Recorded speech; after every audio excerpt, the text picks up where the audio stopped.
Andijon viloyatining Qorasuv shahrida yangi davlat xizmatlari markazi ish boshladi. Hozir shu haqda.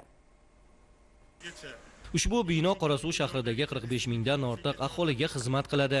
Davlat xizmatlari markazi tashkil etilgan ilk kunlardanoq markazlarda xizmat ko'rsatish sifatini xalqaro standartlarga moslashtirish asosiy vazifa etib belgilangan. Bunda esa mazkur markaz nafaqat davlat xizmatlarini, balki odamlarga qulaylik, vaqt va mablag'ni tejash imkonini beradigan maskan sifatida namoyon bo'ldi. Uzoqni yaqin qiladigan joy bo'ldi. Endi murojaat qilib boshqa yerlarga bormaydi. O'ziga qanaqa ma'lumot kerak bo'lsa, davlat xizmatlariga keladi, onlayn orqali ariza bilan ravshan bo'lyapti, ma'lum bo'lyapti. Qo'rg'ontepa tumanida 226 mingdan ortiq aholi istiqomat qilib, shu aholining 47 mingdan ortiq qismi Qorasuv shahrida istiqomat qiladi.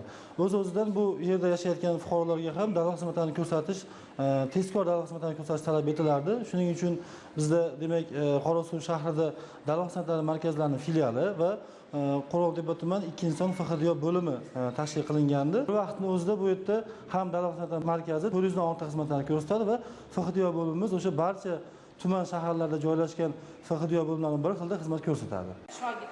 Fuqarolar bu yerda nafaqat odatiy davlat xizmatlaridan, balki notarius, FXDYO organlari xizmatlari va bank operatsiyalaridan ham bir joyning o'zida foydalanish imkoniyatiga ega.